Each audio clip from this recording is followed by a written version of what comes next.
for the year. So welcome, thanks for coming along. And it's our annual quiz time, whereby these are some of the topics we're covering. And we're going to review, just some brief review. It's just all multi-choice, it's all fun, it's non-threatening.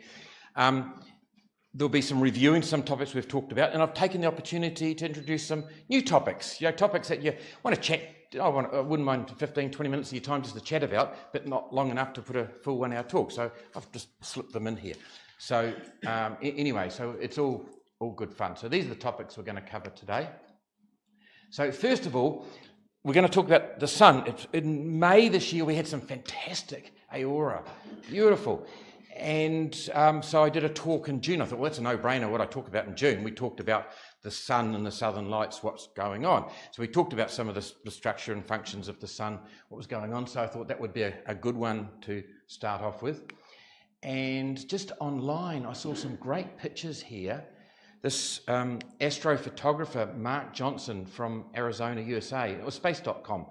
They had some of those great images. So I've just stolen a few of those tonight, giving them credit, of course. So the first question up, what surface features of the sun give it this fuzzy appearance here? I'll go through them, and then I'll blow that picture up for you a minute to have a better look at it. See that A, spicules, B, solar prominences, solar flares or sunspots. So let's just bring this picture up. So what I'm referring to is not these areas over here of these solar prominences, but all this, it looks all fuzzy, doesn't it? It looks like a shag pile carpet.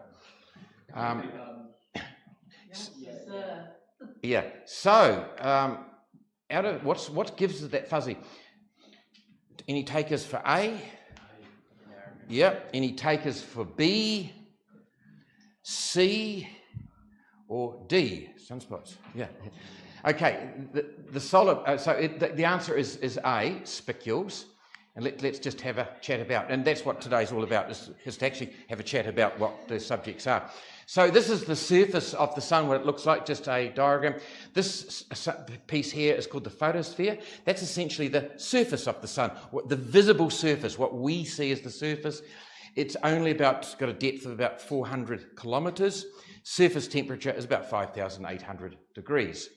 Then above it, here's this sort of irregular fuzzy layer known as the chromosphere. And that varies in height anywhere usually between about 3,000 to 5,000 kilometres high. But these are these spicules shooting up here. So let's have a closer look at them. And that's a nice close-up. Look at these, all big fairy stuff. But it's so misleading. They just it looks like a shag pile carpet or some fuzzy little things flapping around in the breeze. But what you're looking at is millions of jets of plasma that are just propelled, shooting upwards. The average spicule that you're looking at, diameter, 300 kilometres diameter. Yeah, that's the distance, because I mapped it out on maps. That's the distance from Orio, just north of here, to Taupo.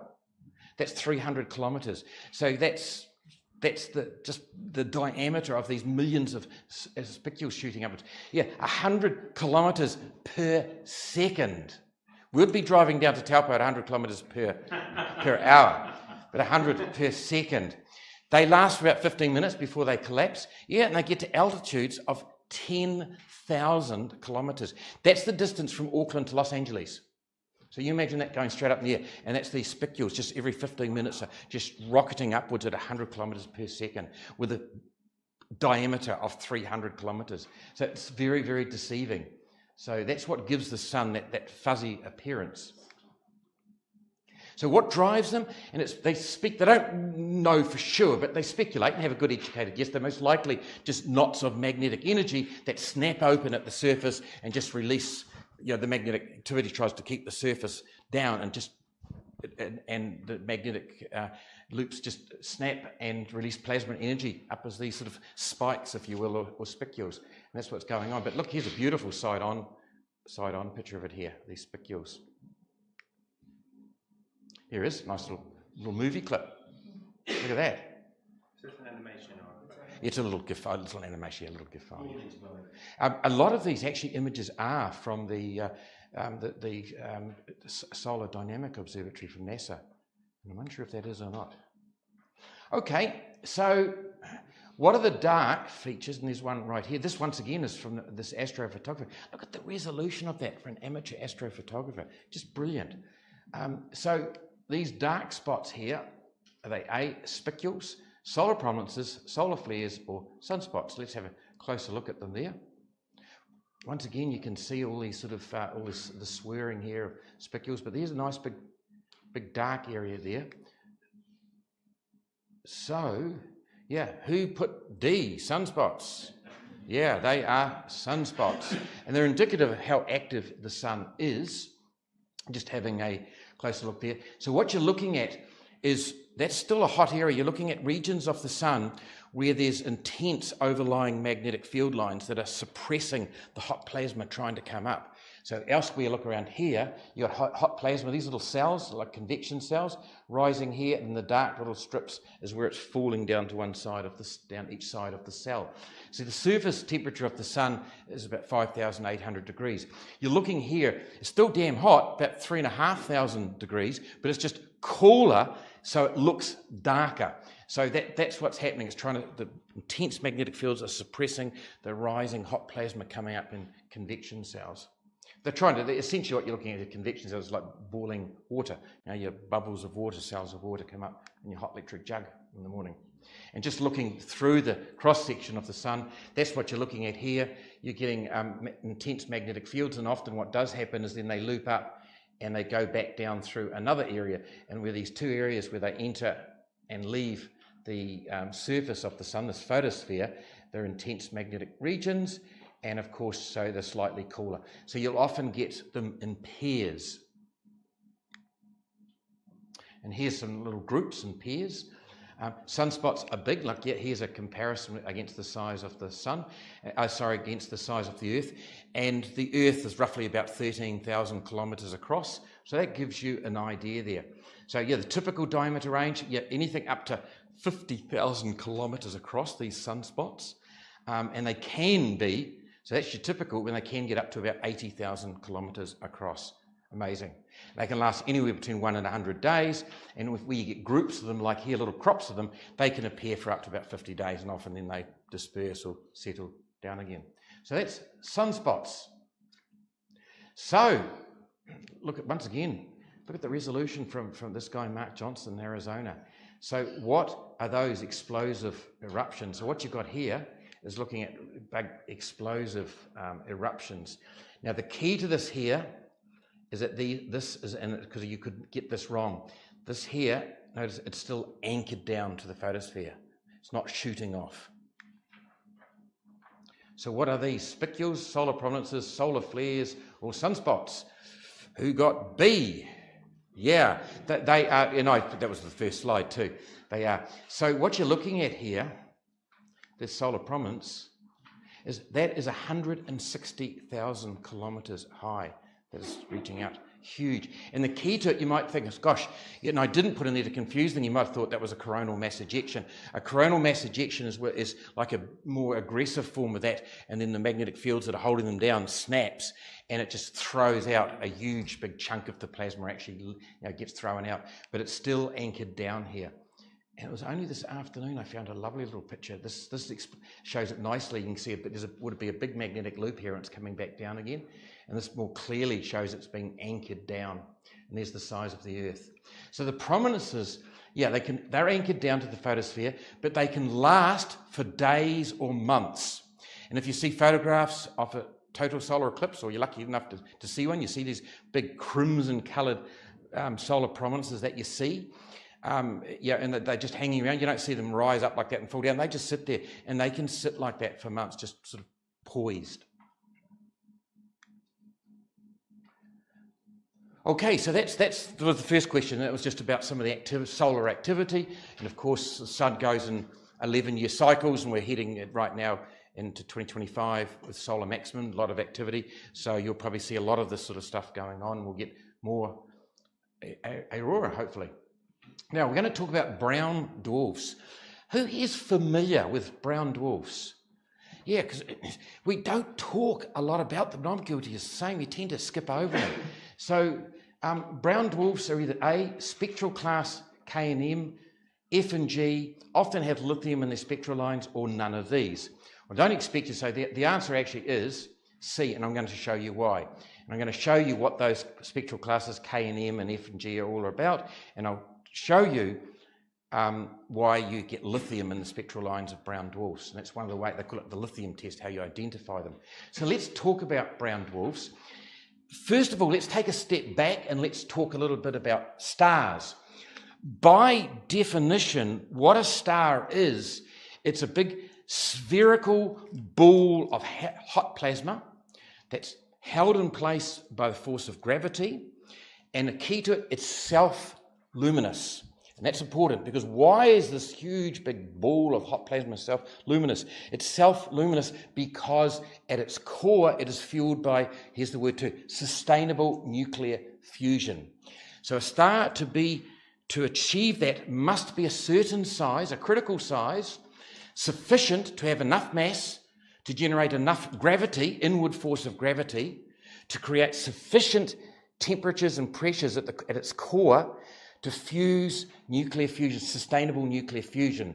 And all stars in the first 90% of their lives are what we call on the main sequence, just a term, whereby by definition they're fusing hydrogen into helium-4.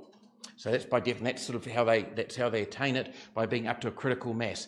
And there's a reason I went over that really simple explanation of what a star is. It's a spherical ball of hot plasma, self-luminous, because it's got enough mass to generate enough force to create sustainable nuclear fusion. So that's an important little definition there, because it's very relevant to how you define a star. So the next stage from there, how are stars classified?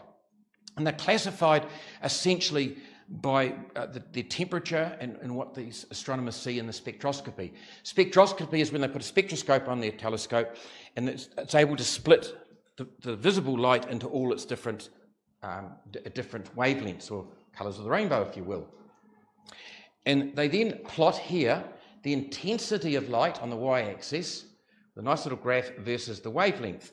And they measure the wavelength each time and measure the intensity. And they get various graphs with these sort of shape. And where it peaks with the particular wavelength is a very, very simple formula. They can tell the temperature of the star. So that's how they tell the temperature.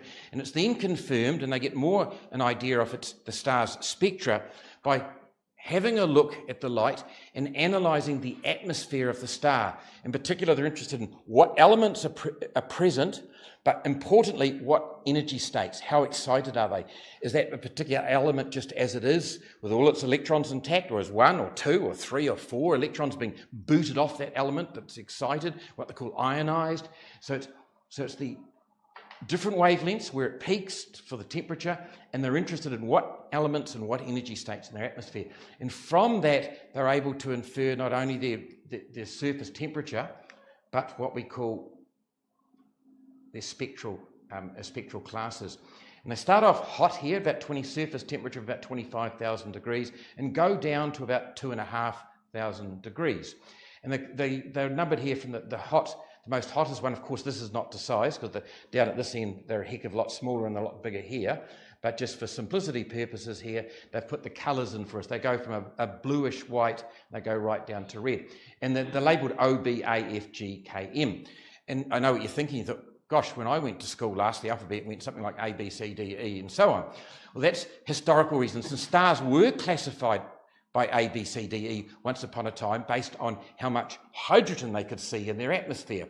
But then as they learnt more about stars, they realised that's not a smart way to classify stars. It's best to go from hottest to coolest. But they kept the numbers, or the letters that are being allocated to each type of star, they kept that in place. And if you want there's a very common mnemonic to remember that, is OB, a fine guy or girl, kiss me. And that's the general sort of mnemonic for remembering those. So that's the general spectral classification of stars.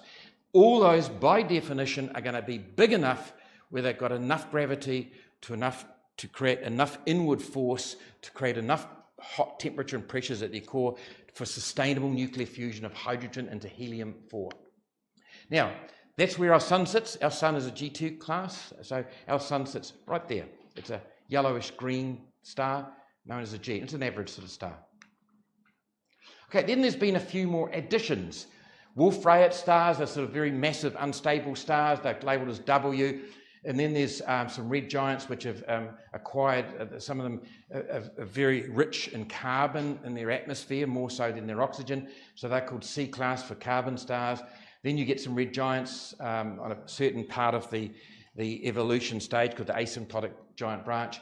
They have an equal mix of carbon and oxygen. They're called S stars. Then D for white dwarfs. But that's by and side. What we're interested in today is this little class here, L, T and Ys, brown dwarfs. And they've just tacked those on, and as you'll find out, brown dwarfs are not considered proper stars, which we'll explore why. But they've put that L, T, Y. And the mnemonic for that is, oh be a fine guy or girl, kiss me, like this, yo! So that's, so that's a little tack-on mnemonic. They get down, their temperature range, what we're going to be talking about brown dwarfs, anywhere from about 2,500 down to about 200 degrees. So they get very, very cool. So let's talk more about them. And here they are, the classes L, T and Y, and what they call late M. That just means the cooler end of the M scale. Like all of those letters there have got scales between 1 to 10 themselves. So the cooler end of the M classification are also, a lot of them are brown dwarfs as well. So there's no fine cut-off point necessarily with the spectral classes. So brown dwarfs are often considered the missing link between stars and exoplanets. You might think, why is that so? Well, let me explain. The bottom line is they form like stars. So stars form from big, massive clouds, big spherical cloud of gas and dust that under self-gravity, they start collapsing and start spinning faster and faster, and they collapse in on themselves, and then you just get a hot spinning star at its centre. And that, by definition, is a star in terms of that's how stars form. Planets form by a different method. That new star that's formed, a lot of it, then a disk forms around that, a protoplanetary disk, and the planets form through various mechanisms, including gravitational collapse and accretion, in the disk that goes around that star. So there's a difference between how stars form and how planets form. But so brown dwarfs are the missing link. They form exactly like stars from a big spherical cloud of gas and dust through self-gravity that collapses in on itself, but it does not have enough mass to have enough inward force of gravity to create the conditions of temperature and pressure in its core for sustainable nuclear fusion. So it's just that nice missing link. It's not a planet and it's not a star. It's formed like a star, but it's not a star by definition. So this is where they all fit in here. And let's start on this side here. So on the right-hand side, here's your stars, and they're called red dwarfs. Now, I'm just going to introduce a little idea here, is that how do you measure and talk about the mass of a star or a planet and so on. And red dwarfs, for stars, you tend to use solar masses, the mass of our sun. That's one solar mass, it's one unit. So red dwarfs, these are those with the K and M classes down the cool end. They're known as red dwarfs, and they anywhere between 8% and 80% of the mass of our sun. So 0.08 to 0.8 solar masses. And they sit over here. They've got enough gravity, enough mass to create enough gravity to create the temperature and pressures to fuse hydrogen into helium-4 at their cores, and that's sustainable nuclear fusion. So by definition, you've got a star. On this side over here on the left, you've got your planets and exoplanets. And when you start dealing anything under the size of a star, you start using Jupiter masses. So one mass of Jupiter is one unit. And anything up to about 13 Jupiter masses, as a rule of thumb, is an exoplanet usually. Because sometimes you might think, well, what's the point? We know about if you see them in a solar system. You're not always going to see them in a solar system. Remember the talk on the James Webb Telescope, they're picking up more and more rogue exoplanets, where a planet has formed in a planetary system through dynamics, orbital dynamics and so on. It's got expelled from its solar system and it's wandering aimlessly, called a rogue planet, just wandering through the galaxy on its own. When you see something like that, you've got to decide, am I dealing with something like a a rogue planet, or am I dealing with a brown dwarf? Because you think, well, it's not quite a star. Or am I dealing with a low red dwarf, a really low dim red dwarf, which we'll talk about. So as a rule of thumb, this is where the brown dwarfs sit in. They're usually between 13 and 80 Jupiter masses. So it just gives you a bit of a guideline. And their spectral classes, the cool end of the M's and the LT's and Y's. So those are your brown dwarfs, and that's where they fit in. So you can see why they're called the missing link between here. So they look like exoplanets in a way, and they don't have nuclear fusion, so they're not a star, but they formed through the same process that a star would have formed. Let's just look at their size in perspective, because you'd think they'd be a lot bigger than they actually are. And here's a nice little diagram here, an artist's impressions. Here's our sun sitting here. Here's a low mass star, in other words, a red dwarf, which is a certain size. Look at the sunspots, which we've talked about here, all over them. And you can see here that these are glowing quite a bit more. These have enough mass to have the right conditions for sustainable nuclear fusion. So here's your Jupiter here, Jupiter mass, and that's one Jupiter mass. And here's a brown dwarf that's somewhere between 13 and 80 Jupiter masses. But you think it should be a lot bigger than that proportionally. They are not. They're only about 15 to 20% bigger than most of the large exoplanets. Why? Is because they don't have nuclear fusion going on in their centres, so they haven't got this huge, strong outward force pushing against gravity, that's trying to bring them in and pushing them out again, so they're not puffed up as such. It's just pure gravitational contraction that's just squeezing them down. So they're just really, really dense. So it gives them, so they're not necessarily a big volume. They're just very, very dense. And that's the principal cause of their glowing faintly at infrared wavelengths. It's just the gravitational collapse because there's no nuclear fusion pushing them out. So they just quietly grow in the infrared through that whole issue of gravitational collapse just coming in on them. So you can see there, so they're dim, they're in infrared wavelengths, and they are relatively small. They're not big, so they're not easy to detect. So when you do see one of these objects going through the galaxy, and you say, oh, there's something glowing in the infrared, is it a brown dwarf or is it a low mass red dwarf? Which is it? How to know? And so to answer that question, let's have a look, let's lift the hood and have a look and see what's going on inside them. To your left here, you've got a red dwarf, and it's got enough mass to generate sustainable nuclear fusion. So that's got what we call fully convective sort of layers going on here. So that's what's going on inside a red dwarf. Over here, you've got your Jupiter, your planet, and there's just nothing going on in here. It's not enough mass to have enough gravity, not only to not have nuclear fusion, but also not enough to really cause a great big glow in infrared through gravitational collapse, or gravitational contraction, I should say. Your brown dwarf is in between. It's got that gravitational compression going on that's high enough to create a dense enough object where it starts glowing in infrared wavelengths. But there's also another reason why that adds to the glow, but it is the gravitational contraction is the main reason they glow, not the nuclear fusion. When that initial cloud of gas and dust started collapsing into itself, that interstellar gas and dust in that cloud had a little bit of deuterium. That's an isotope of hydrogen. So it's one proton and one neutron, bit of deuterium. And there was a little bit of that in the mix anyway. And brown dwarfs, a lot of them have got the ability, some of the higher ones in particular, they actually do have enough pressure to burn through that little bit of deuterium that's in there. And when they're very young, they're often at their brightest because of that. It's got a little bit of low-grade deuterium, but it chews through and depletes that deuterium fairly quickly. So a brown dwarf will have a slightly higher glow when it's young because it's burning a little bit of deuterium. And that doesn't take too much energy for it to do, and that puts it into helium-3, but eventually the deuterium runs out.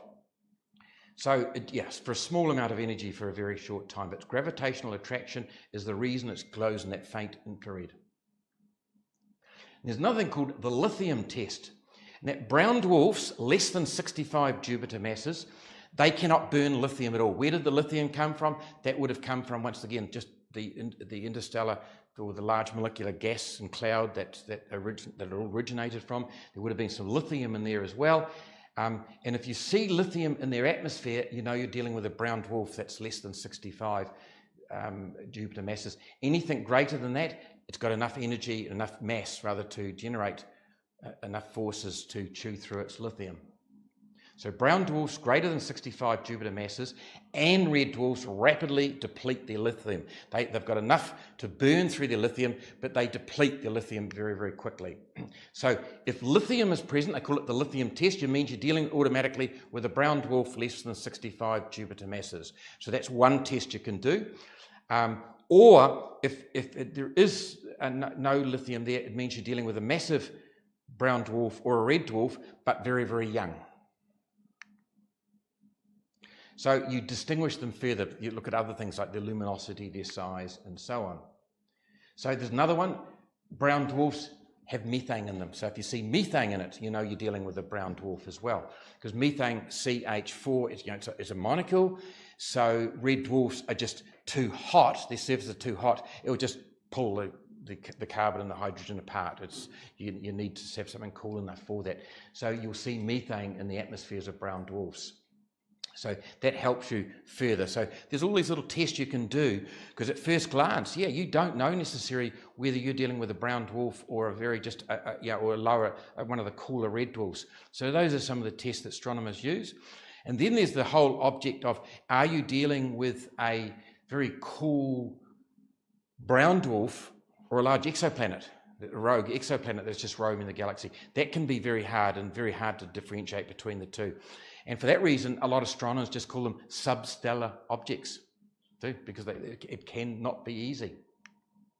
So you can see why everyone avoids the topic of brown dwarfs. But I thought I'd step out and bring them out. So most brown dwarfs will go through these 4 stages. So they'll start off at a late M dwarf, in other words, the cooler end of the M spectral class.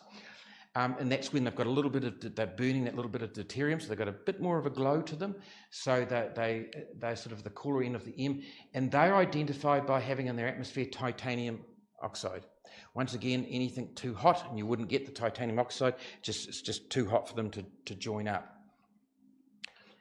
Then they start, naturally, they're going to run out of deuterium, and they go through a natural cool down process to become what they call an L dwarf, a T dwarf, and a Y dwarf. And in each stage, you start seeing different things in the atmosphere of these brown dwarfs. So you're going to be looking at their temperature. You're going to have a look what atoms, and then can you see molecules and compounds in their atmosphere, and you get a profile, and from there you're able to build up an idea of whether you're looking at a brown dwarf or a cool red dwarf, and then what sort of brown dwarf you're looking at. So that's brown dwarfs. So yeah, just in summary, so they are small. So they're not really big because they're small, because they're just very dense and compact down. They're very cool because they've really no sustainable nuclear fusion going on. It's just really gravitational contraction that you've got going on that's causing the infrared glow. They're very dim, and you're starting to see atmospheric molecules and compounds. Any questions around brown dwarfs? Yeah, Rob. Their life expectancy going from where they start to where they end up very dim. Long time, yeah. I don't know the exact numbers for their life expectancy, but they take a long time. I think they just cool down to a certain point and they just sit there, yeah. Yeah, now, what telescope then would be ideal for discovering and observing brown dwarfs? Yeah, and what one did we talk about during the year? James Webb, yeah, we talked about the James Webb. So, got a question for you. So the James Webb telescope is located in space where? A geostationary orbit around Earth, in lunar orbit, near the Sun-Earth Lagrange point L2, or none of these. So have a think about that. And who thought C? Yeah, C, absolutely. So we had a good old talk about that when we talked about the telescope. And here it is here, these Lagrange points are gravitationally stable areas where you get a smaller mass object going around a larger mass object. You get these gravitationally stable points that they're labelled. And one of them is called L2. And it's, for the Earth-Sun system, it's 1.5 500,000 kilometres out in this direction, directly in a line from the Sun, Earth, straight outwards. And that's a gravitationally stable site. You've got, if you're wanting to look out the rest of the rest of the galaxy, rather, the rest of the universe, you can quite happily point that way, and you're not, and you can block out with a sunshade, which the James Webb does. You can block out the light from the Sun and the Earth. So it's a bit of prime real estate. You've got telescopes there, you've got the James Webb, you've got the Gaia there, and you've got Euclid there at the moment. So when a telescope's done its dash, they quietly save a little bit of fuel to the end, nudge it out of the way, and often another one will take its place. It's prime real estate to sit there. So they don't just sit there like this, they actually do a bit of an orbit in the general region. You can see it's a highly elliptical orbit there, every 168 days, which I think is about every 5 months or so. And you can see at its close, it's about 250,000 kilometres and about 830 there. So it's quite a long elliptical sort of orbit it does. And as the Earth goes around the Sun, of course, L2 moves with it, and that just keeps orbiting around it like this. So the advantage why use it, you're out from the shadow of the Earth, so you've got constant exposure to sun for your solar panels to power it. So of course you have your big shield to keep the heat and the light away from the sun, but you have your solar panels on the sunward side of that. So you're away from the shadow of the Earth, so you always got exposure to the sun. It is gravitationally stable, so you need minimum propellant, that's good. And you're in a direct line between the Earth and the moon. And I think it was the lady in the back, you said, how long does it take the data to get from there? And I think we just worked out, I think it was Niven at the quick as anything, said, well, it's 1.5 million kilometres, light travels at 300,000 kilometres per second, 5 seconds, that's all it takes from the data to get to here. And you're always in line with the Earth. You're never floating over here with Earth over here. You're always in line with the Earth, so you get data directly, only takes 5 seconds, data from here to here. Gravitationally stable, you always got solar power, and you need minimal propellant because it's just an ideal site, particularly for infrared telescopes. But it's just a very good site for doing astronomy. So that was L2. Now, an intermediate black hole, this was in July, and was recently discovered where? A, at the centre of the Milky Way, B, in the Orion Nebula, C, in the Pleiades Open Cluster, D, in the Omega Centauri, Globular Cluster, or E, Queenstown. Think about that for a minute. And who got D? Yeah, most people got D. So this was an intermediate black hole discovered in July in Omega Centauri. And that, to me, that got my interest. That raised a few little interesting points and implications. So there's two important implications to that, for starters. One is the whole thing surrounding black holes. And the other thing is the talking about Omega Centauri itself. It sort of raised another question. Yeah, what are you about, Omega Centauri? So let's have a look at that. So talking about black holes, traditionally there's been 3 types of black holes that have been sort of thought about. The first is the stellar black holes, and they're anything usually between 5 and 100 solar masses. And that's where you've had a star greater than 20 solar masses, and at the end of its life, nuclear fusion has come to a grinding halt, so the whole star, its core collapses in onto itself, and then the star collapses in on the collapsing core, and it rebounds, all the outer envelopes rebound off the core and scatter, and you get this huge big supernova explosion, but the core continues on collapsing down to become a black hole. So they're called stellar black holes, and there's been plenty of those have been discovered and pointed out and observed quite happily through various ways. The other one is supermassive black holes are being well established, whereby they are masses of millions up to billions of solar masses. And it's now known that at the centre of most decent-sized galaxies, they harbour a supermassive black hole. And that can be an active one if it's still chewing up material it's going past, it spits it out, and so they're called an active galaxy. Or like in the case in our Milky Way, we have one sitting there called Sagittarius A star, and that is just relatively dormant. There's not every now and then a little bit of material goes past, but for all intents and purposes, it's sitting there. There's no large chunks of material. It's just sitting there dormant, nice and quiet. So, but yeah, supermassive black holes. And that's Sagittarius A star, a picture taken from the Event Horizon telescope. And what you're looking at here is this is light. So this is radio telescopes that have done this. So this is radio wavelengths of light being emitted through a process called synchrotron radiation, through high-speed particles racing around, being accelerated and racing around the outskirts of the black hole event horizon, emitting radiation and radio wavelengths, and that's what you're looking at there. But you see in the middle this sort of dark spot here, and that's the shadow of the event horizon of the supermassive black hole in the middle of our Milky Way. Its mass is thought to be estimated to be 4.3 million solar masses, 4.3 million times the mass of our sun. But it's, of course, an infinitely small size, the actual blob itself, looking for a better word, in what we call a state of singularity, which we just don't understand and math just breaks down. So we don't know much more. But its event horizon, that's the point of no return, where if you go beyond that, you can't go beyond, you can't come back out again, and the gravitational field is so strong that the escape velocity is faster than the speed of light. So not even light, which is meant to be the fastest thing in the universe, not even light can escape beyond a certain point. And that's called the event horizon, or the Schwarzschild radius. And the radius for us, for Sagittarius A star, is about 12 million kilometres. That's not too bad. You might have, that's quite a size, but that's well inside. That's only about a quarter of the size of the orbit of Mercury. So the whole thing is pretty condensed down, but it's 4.3 million masses of the sun. And even the event horizon is inside the orbit of Mercury at only with a radius of 12 million kilometres. Mercury's what, about 56 or 55, 56 or something million kilometres? So that's supermassive black holes. So the ones too.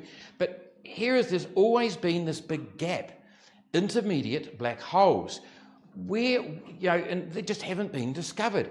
They obviously fit in there between 100 and 100,000. These ones here, these stellar black holes, you don't get them much more than that, because you start getting stars become unstable, anywhere between about 120 to 150.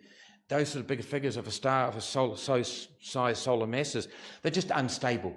So they just don't really hang around for very long. So most stars are sort of top out at maybe 120 or so. So the black hole in the middle, they said 5 to 100, sort of roughly for your stellar black holes. Then the supermassive ones, but they couldn't identify these. So it was just a hypothetical called intermediate black holes that just were a missing link.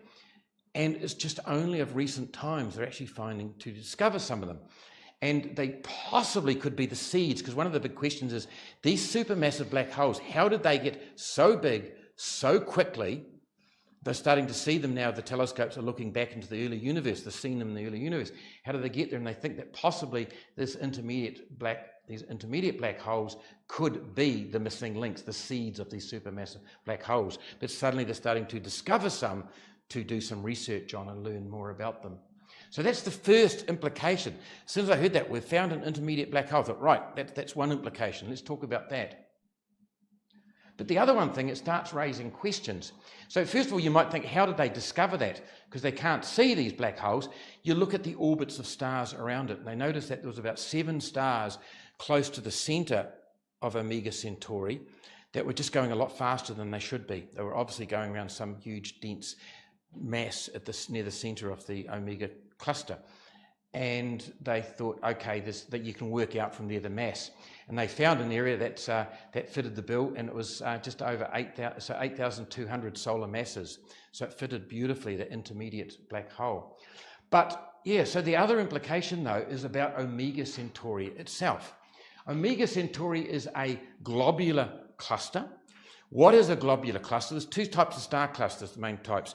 One is you've got your open star clusters, where a massive, big, giant molecular cloud of gas and dust has all started collapsing in onto its self-gravity. But within that, you get these little knots of higher density ones, and they all form individual stars. And you end up with a family of 100 or so stars that have all formed from the same massive, big, giant cloud. And they all are loosely gravitationally bound, and they just hang out together as a sort of a family for a while, for a few million years, and eventually with gravitational perturbations and so on, they all wander off on their way. And our sun would have formed in an open star cluster. But there's also these globular clusters out there.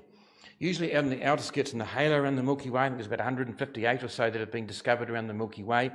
And instead of just a few hundred young stars, all loosely gravitationally bound together, suddenly you've got thousands of these stars tightly gravitationally bound together, much, much, much more, tightly gravitational to real dense balls of stars. And they're all old stars. You know, you're talking 12, 13 billion years old. Obviously some of the first 1 or 2 generations of stars in the universe. So they're all old stars, all of a similar age. This is your typical globular cluster, and all of the same metallicity. Astronomers call any element heavier or bigger than hydrogen helium, like carbon and oxygen and so on, all the rest of them, they call them metals. It's just a term. And the first generation of stars after the Big Bangs would have just been hydrogen helium, but they would have then forged those heavier elements, or metals, and of course they would have then gone supernova and seeded and dispersed all those metals out. The next generation would have had a few metals in them. So with each passing generation, you're getting a higher percentage of metals, heavier elements. So in a typical globular cluster, they all have very similar metallicity. In other words, the same generation, the same age. So you're getting dense, compact collections of thousands and thousands, sometimes up to millions of stars, tightly gravitationally bound, all the same generation. How did they form? And the general idea is maybe in the early universe, like we see open clusters and galaxies now, the early universe that was a lot more smaller and denser, and maybe these big super open clusters formed, what they call superclusters, with a lot more stars in them, and just with merging galaxies and stuff, they got all flung out to the outer skirts, and they just formed into these dense globular clusters. So that's how they think they probably formed. So yeah, in the outer parts of the galaxies, most galaxies, you see these globular clusters. So that's a typical globular cluster. But Omega Centauri we've known it, it's no ordinary globular clusters. There's been a few interesting features about it. One is, it's 10 times more massive than most globular clusters. It's the largest globular cluster in the Milky Way that we can see. It's in the southern sky, it's in Centauri, so you can quite happily see it. Presents even with the unaided eye. You can see it, but it's great through a telescope. But it's massive. It's head and shoulders above the size of all the other globular clusters. So you think, really, what's that about? It's just something special about it. The other thing they've known is the stars in it are not of all the same age and generation. They're all of varying ages and metallicity, or generations in there. So really something is really going on with it. So, and now they've found an intermediate black hole right in the middle of it. And what's in the centre of most decent-sized galaxies? A supermassive black hole. So their suspicions for a long time has been that Omega Centauri has probably not been a true globular cluster. It's probably been the remnant of the central aspects of some previous galaxy that's merged and been canalized by the Milky Way, but that's been its central core. And to us, it just looks like a globular cluster we've just fitted in with all the rest of them. So the fact that they've found now at the centre of an intermediate black hole really adds a lot of strength to the whole concept that Omega Centauri may well be not your standard globular cluster, but in actual fact, the remnants of the core of some galaxy that's come too close to the Milky Way, has been swallowed up and incorporated with us. So that's that came out in July, that little news clip, and I thought that's interesting, that's worth putting in tonight. Whenever you see little news clips like that, immediately you should be thinking to yourself, what are the implications? Not, oh, isn't that nice? Oh, they found an intermediate black hole. I just thought, where did they find it? What are the implications of that? It's sort of the things that you sort of start to think about when you start to see astronomy news. Now, who's familiar? This is another one of these topics, like brown dwarfs, I wanted to include. Milankovitch cycles. Who's familiar with Milankovitch cycles? Yes, a few of you and stuff, but it's not widely talked about or known about, so I thought I'd just introduce these. And so Milankovitch cycles involve Earth's eccentricity of orbit around the Sun, which we will talk about. That means how elliptical the orbit is, its axial tilt, or its obliquity, how it tips it over is, or its precession, which we'll talk about all these. And the answer is all of the above. And let's talk about, so I didn't get you to guess that one because it's, I thought I'd just talk about it. So it's named after this guy here, Milutin Milankovitch, and he was a Serbian mathematician and astronomer. And he did a lot of this groundwork actually in the trenches in the First World War. And then he was in house arrest for a lot of the First World War in Budapest, and he did a lot of his calculations. He did pretty much like Galileo. They put him in house arrest for doing something wrong, and he takes advantage of it all and does all these amazing calculations. I think Isaac Newton did the same, didn't they, when they had to shut Cambridge down, or he sat at home on the farm and did calculations. So this guy, he did it in the 1920s, and there was no calculators in those days. It would have been pen and paper. And he realised that there were certainly some features of the way the Earth orbits the sun and the way it's orientated towards the sun that over long timescales would affect the amount of solar radiation the sun is exposed to. And that would have some sort of cyclical effect on the Earth and our climate. And what really inspired him, there's been a lot of evidence over time, they've known it for some time, that Earth's gone through at least a couple of sort of snowball Earths, of glaciation periods. There's widespread glaciation across us, and then we have periods of interglacial periods, of warmer periods between those. And he was aware of that, and it just inspired him. He said, I wonder if there's some sort of connection going on there. I'm going to look further into this. And he sat down and did all this sort of stuff, and they're now known as Milankovitch cycles. So let's talk about them. So yeah, long-term variation. So we're dealing in thousands of years here that just alter the amount and distribution of solar energy we get from the sun that influences the climate's patterns over thousands of years. And these are the three things which we're going to look at. So eccentricity, that refers to how elongated, or the opposite to how oval an orbit is. And you can see here, it's labelled from 0 to 1, and 0 being a perfect circle. And you can see the red one here, these little orbits going on here. You can see the red one, that's a perfect circle, so that's called eccentricity of 0. 0.2 is the sort of the lime green. You go a little bit further out, you can see it's a little bit more elliptical, and you keep going out, and the magenta, the one here is 0.8, but you can see that's quite elongated. You can see this little dot moving along here. So that's how they're rated, between 0 being a perfect circle and 0.8. So all orbits aren't of the same. There's a thing called eccentricity, how elliptical orbits are. Earth's current orbit, this is not to scale. I've just done this, I've exaggerated just to make a point that we aren't a perfect circle. We're pretty close to one though, but we're not a perfect circle. And the distance between the average distance from the sun to the Earth is known as 1 astronomical unit, which is about 150 million kilometres. So, but you can see here, the months of during the month of early January, the Earth's at its closest, and that's known as perihelion, and it's just under 1 astronomical unit. In the middle of the year, it's called aphelion. I always remember that when you're trying to think of it, A for away, for its furthest point, a little mnemonic way of remembering it, and you can see it's a little bit over 1 astronomical unit. So in the middle of the year, we are a little bit further out from the sun than we are Christmas and New Year time. And this, of course, this is when we have our southern winter solstice, and we have summertime over here. So this is exaggerated a little bit, but it's just showing the point of how we do have an eclipse. We're not a perfect circle. Chris? Yeah? I understood those to be perigee and apogee. No, perigee is going around the Earth like the moon is labelled apogee and perigee. And then it's perihelion and aphelion for the sun. Going around Jupiter, the moons of Jupiter, they're called apojovian, I think it is, and perijovian. So yeah, they've all got their little things. So perihelion is going around the sun. But yeah, that's raised an interesting point, Keith. Yeah, good. So this is us here. Let's just get this little thing darting around here. You can see this is how the Earth's eccentricity changes, and it goes through cycles, 100,000 year cycles, where it will go from almost being a circle to being slightly more elliptical.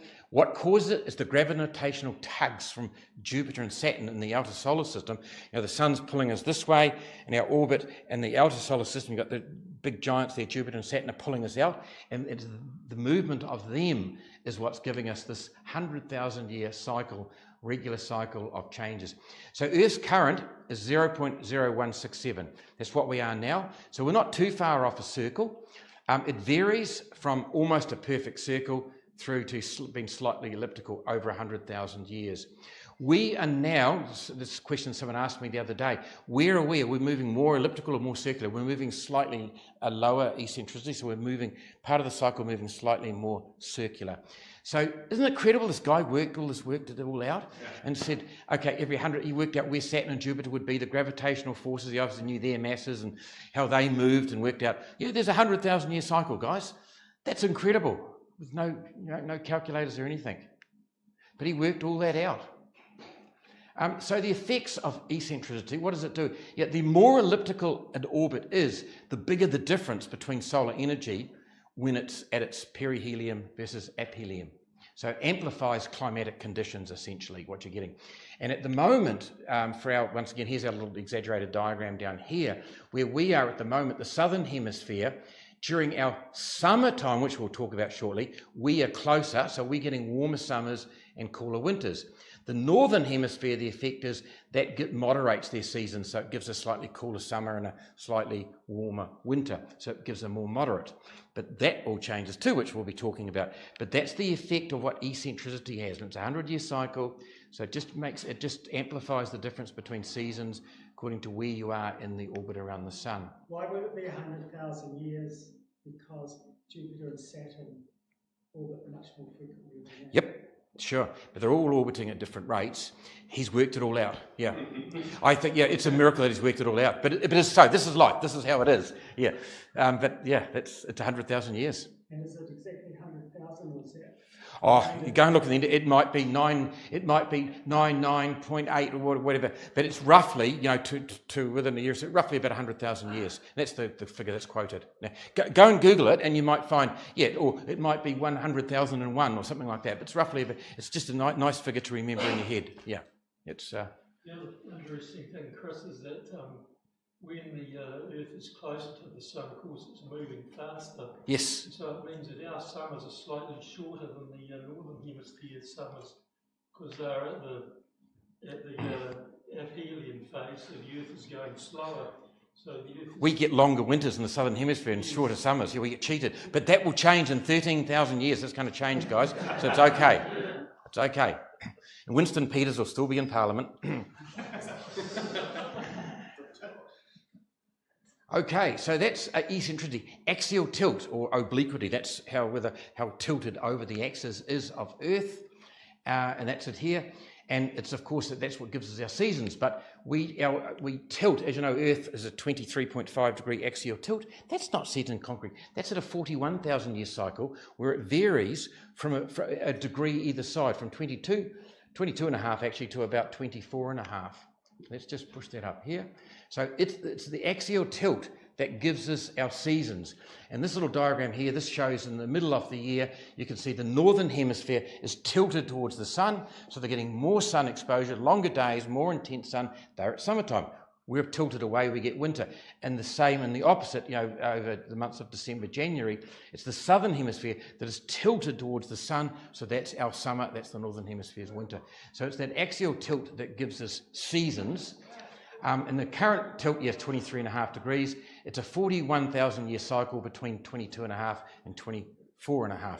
We're halfway. Which way are we heading? We're heading to a less degree. So we're heading towards the 22.5. So our obliquity or axial tilt is actually diminishing. But once again, it takes time. It's a 41,000 year cycle. Why are we on an axial tilt? Probably caused by the early collision, which is the most favoured cause of how we got our moon is a giant impact, where Earth protoplanets, but when the solar system was about 500 million years old, it collided with another object and it set Earth on an axial tilt. And ironically, it's what makes our moon so special. Our moon is very large relative to the size of Earth, to its host planet, Earth, and it's our large moon that gives us our relative stability. And you might think, well, it's moving a degree or two. That's not too stable, is it? That's stable. Mars, which only has 2 potatoes for moons, probably captured asteroids, but no real moons, no serious moons, that varies anywhere between 0 degrees and 60 degrees. So it swings wildly, historically, that's swung wildly. And we talked about how the moon formed and how the moon gives us more moderate climates and seasons, which is important for life. So, yeah, the axial tilt is decreasing. A lower obliquity, in other words, when it's more upright, tends to give you less extreme seasons.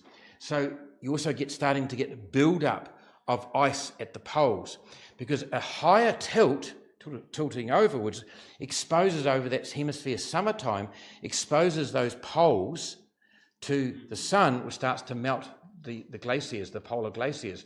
And it was all this whole concept that got Milankovitch starting to think about it all. He said, in particular, he was thinking of the northern hemisphere glaciers. His hypothesis was that the way the sun is and the earth is orientated and the way the earth orbits and stuff is all in cycles, and that would have an effect on glaciation. Whether if it's lower obliquity, you get glaciers, you're going to get more glaciation. A high obliquity, you're going to get a lot of melting going on. So with large obliquity, you get the extreme seasons and periods of deglaciation. So that's axial tilt. Precession. So precession is an interesting little concept here, and that's the bottom line, is the wobble. You know when you spin a top, it doesn't just spin like that, it spins like that, a bit of a wobble to it. In other words, it's the orientation of its axial rotational axis. And it's that wobble that's called precession. That's what a precession is. And that too has a cycle. It does a full cycle every 26,000 years. And that's why, and I said when Bill mentioned it, here it is here. That's just another little diagram of it here. Sort of shows it quite nicely. It maps out the rotational axis. Its orientation maps out a complete circle every 26,000 years. And what causes that? It's a tug, gravitational tug between the sun on one side and our moon on the otherwards. And once again, wasn't that brilliant? He worked that out. That between the two competing forces, that would alter the orientation of the rotational axis or the precession, and he worked it out. It was a 26,000 year cycle, and this guy worked it out in the 1920s. It would have been on paper, just incredible. And it affects the timing of the seasons relative to the Earth around the sun. And that's why he raised it when Bill raised that. Currently, when January, when we're a little bit closer, we experience our summer and the northern hemisphere is the winter.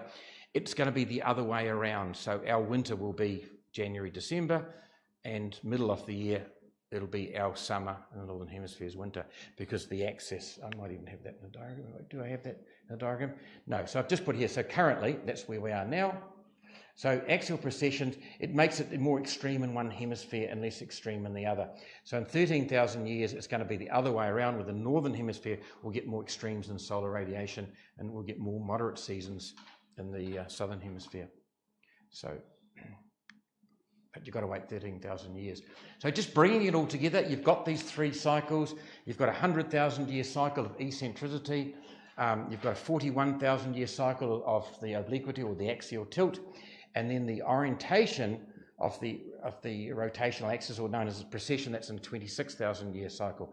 So you've got these cycles going on. So then what he was able to do, not only that just is mind-blowing, any one of those three, but he did all those three, and then he brought them together. Worked it all out, just absolutely incredible to create this long-term pattern. And you can see here, this is sort of over many thousands of years in blue here. So here's the temperature of the Earth. Here's the years over many thousands of years. You can see in blue here the solar irradiance that you'd predicted by the Milankovitch cycles. And here is the temperature of the Earth as they usually find out through ice samples and so on. They can look back in history, the temperatures. And you'll see here the timing of the Milankovitch cycles is a fairly good agreement with the timing of the temperature changes. Not the absolute values, but the timing of the changes. It is matched over hundreds of thousands of years. He worked that out on pen and paper in the 1920s. Absolutely incredible. So I throw that to you. Now, over recent times, over the recent decades, it seems to have wandered off. Here we are here, the 1960, 1980 onwards. We should be now starting to head into in what we're calling a sort of like a mild ice age, where we should be cooling down. But over the last sort of 50, 60 years, the temperature of the Earth has been going up. That is the subject. I do not want to open that can of worms in this room, thank you very much. So I thought best I leave it there, and that's the subject of another talk. But you can see just of recent times, and that's what all this whole climate change debate now is all about, how it's been so good, for, matched up so well for so long, and here we go in the last 40, 50 years, a lot of things have been happening, it's wandering off. So people will argue all sorts of things, but leave it there. So I just throw that in. I think it was worth talking about Milankovitch, because about a third of you put your hands up, you'd heard of it before, you're familiar with it, but 2/3 of you hadn't. You now know what Milankovitch cycles are. That's what they are. But those cycles are the solar cycles. I mean, There's the 11-year solar cycle you're referring to. The trend down now might be part of the Milankovitch cycle, but the yellow up and down, Yes. the 11-year cycle, Yes. is just the solar. Solar's correct. That's like almost like noise. Yeah, like nothing in biology. You're an engineer. You always have straight lines. Biology, you always, nature, you always have lines like that with trends. Yeah, but you're right. That's referring to But you can see the trend where it should be heading, but it's not. But what you're saying there about the end trend of it trending down. Yep. Is more related to a Milankovitch cycle than the solar cycle. Yeah, because these ones here look more like solar cycles. The light yellow. Yeah, the light yellow ones, but the dark one, this is where the Milankovitch cycles say we should be going. Yeah. You cut that out. So anyway, formation of the moon, which we've talked about. So the most widely accepted hypothesis, and there's a few out there, how we got the moon is either a circumplanetary disk formation, in other words, a disk formed around our planet as our planet was forming, whether we captured something, a large object that was going by, like an asteroid or a comet. Fission did a part of our Earth as it was spinning around, just a blob just spin off, or the giant impact hypothesis, which we talked about. So who got D? Yeah, who thought D? Yeah, absolutely. That's the most widely accepted hypothesis.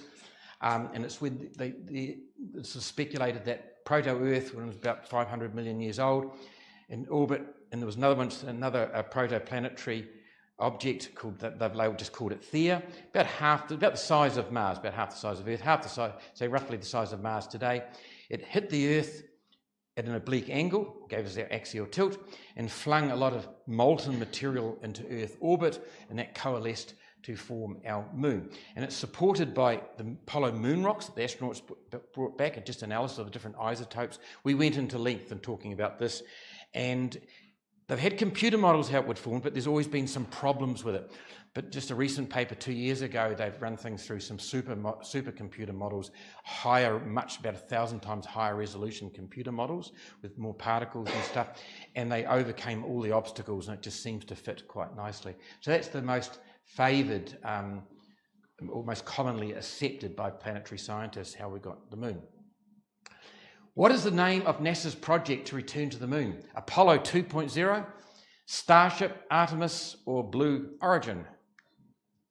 Artemis, Artemis, absolutely. This is a nice little photograph here of Artemis 1, and that's NASA's SLS, Space Launch System there with its 2 solid rocket boosters, and there's your Orion capsule on top. So that's their launch vehicle to get the crew into space and get the crew sent to the moon. Apollo 2.0 was obviously a bit of humour. Starship is the SpaceX space system for getting the lunar lander up into space and then onto the moon, where the astronauts will then link in with it. They'll be in the Orion capsule, they'll rendezvous with it, and then take it down to the surface of the moon.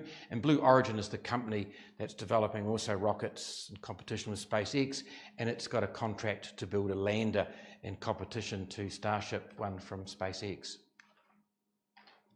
And this is NASA's goal for a base camp, a very basic base camp by 2030. And the base camp will involve, it's got its lander over here, your Starship lander, and you've got a surface habitat here that should be able to house 4 astronauts for up to between 30 and 60 days. It involves also 2 lunar rovers. There's a 2-seater open plan one that's obviously just pretty much like the lunar rovers from the 70s, where 2 astronauts have to be in their spacesuits seated and on it.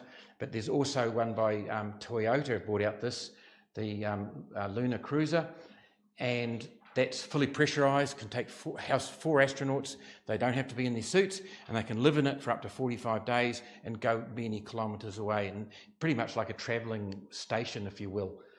So that's going to be a huge plus, and that's, these things are already well advanced and developed. the torque, we decided realistically they're looking at, with assuming there's no more delays or any catastrophes, you're looking at 2033 at the absolute earliest. You could argue that would be optimistic too. So where does NASA want to land and establish a moon base? Sea of Tranquility, the lunar South Pole, Taurus Littrow region, or near the lunar equator? Better think about that. And who thought B, the lunar South Pole? Absolutely. Sea of Tranquility, of course, was Apollo 11's landing site. Taurus Littrow was the region where Apollo 17 landed. And a lot of those early missions were near the equator because they're easy to land to. It's technically more harder to land at the poles. But what attracted them to go to the South Lunar Pole is that because the lunar axis doesn't have a big tilt, it's got about half a degree, if that's got no axial tilt to speak of. So it doesn't get extreme seasons. So you don't get the poles pointing towards the sun at any one time. They're always sort of relatively upright. So those big, deep craters at the poles, they're permanently in the shade, and they call them PSRs, permanently shaded regions. They have never, ever, ever in their history since the moon existed seen the light of day. So you've got frozen ice there, which is important for numerous reasons. One is, of course, it's water, and water is one of the important resources to drink, to cook your food with, to water your crops with, split it with electrolysis to hydrogen, oxygen to breathe, hydrogen, oxygen for your fuel, for your rockets, and so on. So it's invaluable, but it's really, really heavy. 1 litre is 1 kilogram, and weight means expense for getting it up there, so you've got it waiting there for you, your most valuable resource. But also, this is pristine ice from the very beginning of the solar system. It's great geology to study it as well. So that's why they want to go back to the lunar South Pole. North Pole is very similar conditions. It's just as rugged territory as the South Lunar Pole. I think they just cottoned onto the South Lunar Pole first. Sorry. So that's where they want to set up their base. So Earth's water gave a talk, and someone bailed me up after a talk. They said, look, nothing related to this topic, but where did Earth's water come from? And so where did Earth's water likely come from? A, comets and asteroids bombarding Earth. The solar nebula, that's the big cloud of gas and dust that shrunk down to form the sun and the planetary disk. Hydrated minerals and a volcanic outgassing, or all of these. Who got all of these? Yeah, a lot of the popular one, I remember us talking to this guy, this was quite a few months ago, and I said, look, I believe that most of it's come from comets and asteroids, and it's thought to be mainly asteroids.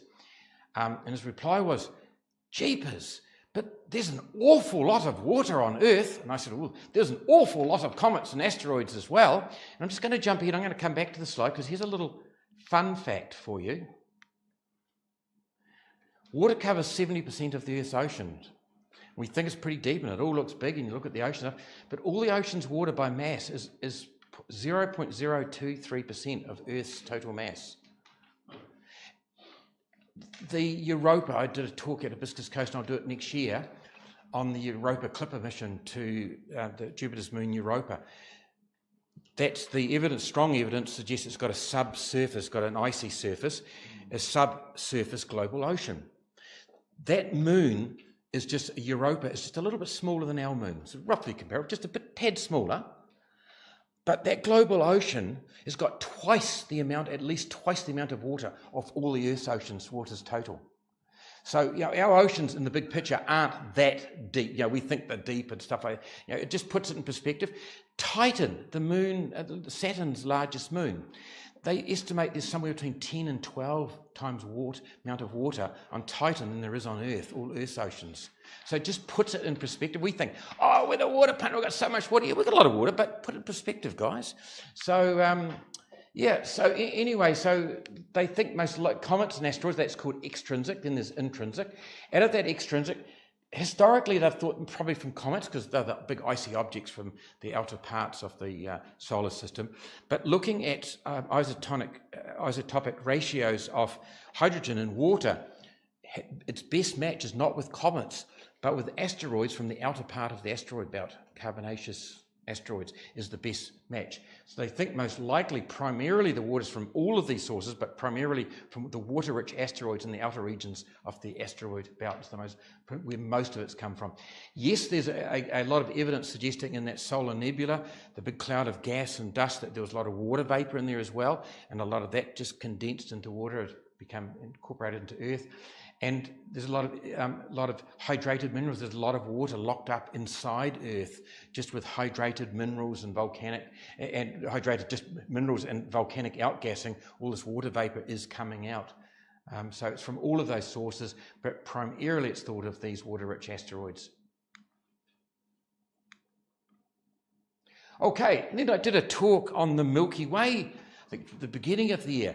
I thought I'd done a pretty good job, a comprehensive thing. Someone says, put their hand up, but you didn't mention anything about Fermi bubbles. So here's your Fermi bubbles, all right?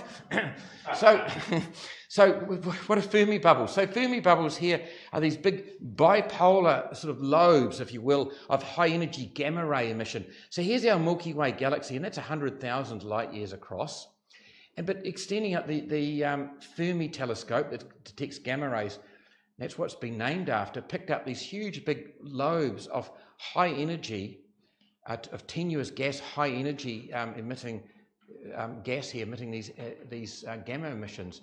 So the question is here, what are they most likely caused by? And they don't know for sure, but it's, once again, an educated guess, a good educated speculation, either A, multiple supernova, B, black hole mergers, the Milky Way's central supermassive black hole, Sagittarius A star, or white dwarf and red giant binary systems. So have a think about that. Who got C? Yeah. So once again, it's not known, but it's speculated that, let's just bring this picture back again. It's speculated that you've got this supermassive black hole in the middle. Early days of the galaxy, there would have been a lot more material. It would have been active and spewing out jets of material at high velocities and just emanating these high energy gamma rays. So yeah, that's the thought there. So whoever that was, in fact I know it was, they're not here today, I know who it was. And there you go, there's your Fermi bodies. So that's it, I hope you've enjoyed the annual fun quiz and revision. Some new topic, thank you. Good.